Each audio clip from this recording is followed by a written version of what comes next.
एउटा यो रियल हो मेरो जीवनमा परेको घटनाको रियल गीत हो यो पोखा खान्छ पोखा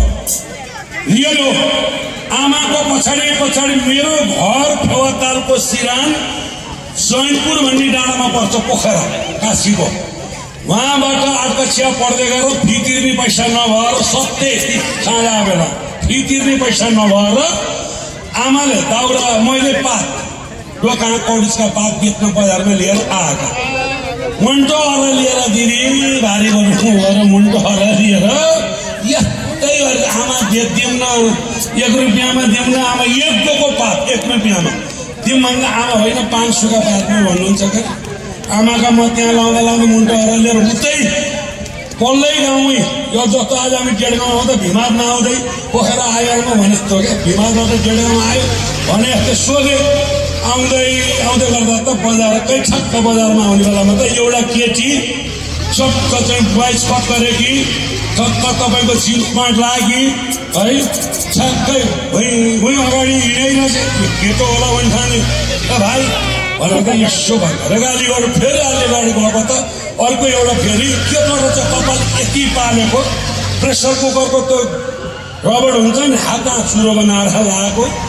अनि त्यो कवै शरीर पनि सुकेको लखेर हिँड्दो रहेछ केटी होली भनेर त्यहाँ बहिनी भनेर त त्यसले त भट बास्छ भनेर गाली गरेर त्यहाँबाट गिल्ने गएको शनिबार फेवातालमा गएको चटपटेलाको केटी ढुङ्गा चढिआएको दिदी बहिनी दाजुभाइ सुनिदिनु अहिले रोटी ऱ्याप गीत गाउन थाले मैले अहिलेको फेसनले यतिसम्म पारो केटा र केटीहरू छुट्याउन गाह्रो केटी लग्छन् सट प्यान्ट केटा पाल्छन् कपाल फेसनमा निकै अघि गयो हाम्रो नेपाल चिको सट जिनको प्यान्ट कालो मुड जुत्ता हामी जस्ता सोझा मान्छे यस ज्ञानजी नयतामा उता यार दत्त बाबु कस्तो फेसन आयो यसै भन्नमा छैन गाई छानी मलाई थाहा छैन कस्तो फेसन आयो यसै भन्नमा छैन गाई छानी मलाई थाहा छैन कस्तो फेसन आयो यसै भन्नमा छैन गाई छानी मलाई थाहा छैन कस्तो फेसन आयो यसै भन्नमा छैन गाई छानी मलाई थाहा छैन फेसन आयो यसै भन्नुमा छैन गाई खानी मलाई थाहा छैन कटो प्याडमा मिल्छ भने अलिकति मुजेर झिका त खान्छ स्केल त माथि गयो है स्केल त माथि गएछ रातभरि नसुतेर कता गर्छ कता खान्छ खान्छ ठुलो मान्छे बनाइदियो भोलि पनि खान्छ बस्ने त बिरलो खान्छ अब चाहिँ पछि गएको शनिबार फेवातालमा गएको सटपटेलाको केटी ढुङ्गा चढिआएको सटपटे बुढो जुत्ता हातमा सेली चुरा कसरी बुझु मैले अब यस्ता कुरा चलो भाइ भनेको त फरकी भाइ ब्लडी बाक्छ भने जरी फर्की त्यसपछि त डराइ हिँडे म त फर्की अनि पर पुगेको त ए चुमनलाई हेरी बट्यालकी कहाँ हो तिम्रो घर के हो नानी तिम्रो न हिँडन सँगै घुम्न जान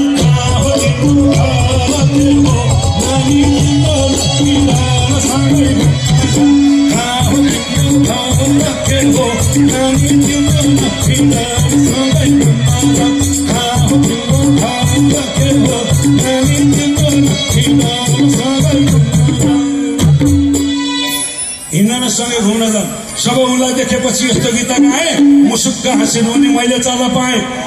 निकै पर थिइन् उनी मेरो छेउमा आइन् मेरो गीतको जवाफ दिँदै यस्तो गीत गाइन् कस्तो गाइन् यो चतुरे दाइको दुई परिवार भएको अझै धोको रहेको यो चतुरे दाइको दुई परिवार भएको अझै धोको रहेको यो चतुरे दाइको दुई परिवार भएको अझै धोको रहेको यो चतुरे दाइको दुई परिवार भएको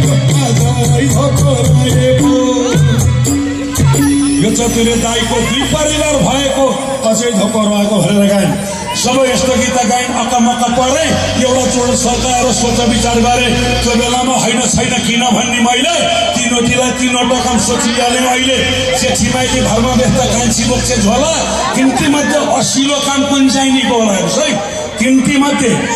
तिनटी मध्ये असिलो काम कुन चाहिँ नि होला जेठ घर थानी माइली सन्तान पढाउने कान्छी क्याम्पस पढाउने जेठ घर थानी माइली सन्तान पढाउने कान्छी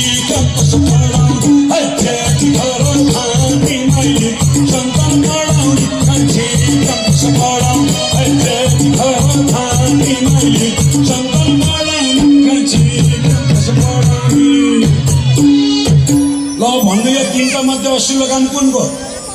जेठी घर धान्ने भैँसीलाई कुँडो पकाउने, केटकेटी हेर्ने, भात पकाउने जम्मै माइली चाहिँ सन्तान मात्रै बढाएर भन्नु, कान्छी चाहिँ क्याम्पस पढाउने। असिलो काम कसको? जब उनको मेरो बिचमा कुरो चल्दै थियो, एउटा केटो कहीँ आएर गिटार बजाइदियो, अङ्ग्रेजीमा फतफताउँदै थियो, गीत गाएको, लामो लामो कपाल थियो, मुन्द्रा समेत लगाएको। जब उसलाई देखेपछि उतैपट्टि लाइन, आई लभ यु भनी गालामा किस्खाइन। यस्तो सिन देखेपछि मलाई पिर पर्यो मेरे आओ, माफ गर्नु होला त्यो मुन्द्रले उता ल त के गर्यो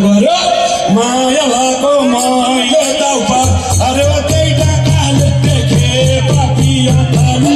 माया लाको माया दाउपा यो त्यही डाकाले देख्यो पापिया थाले माया लाको माया दाउपा यो त्यही डाकाले देख्यो पापिया थाले माया लाको माया दाउपा यो त्यही डाकाले देख्यो पापिया थाले।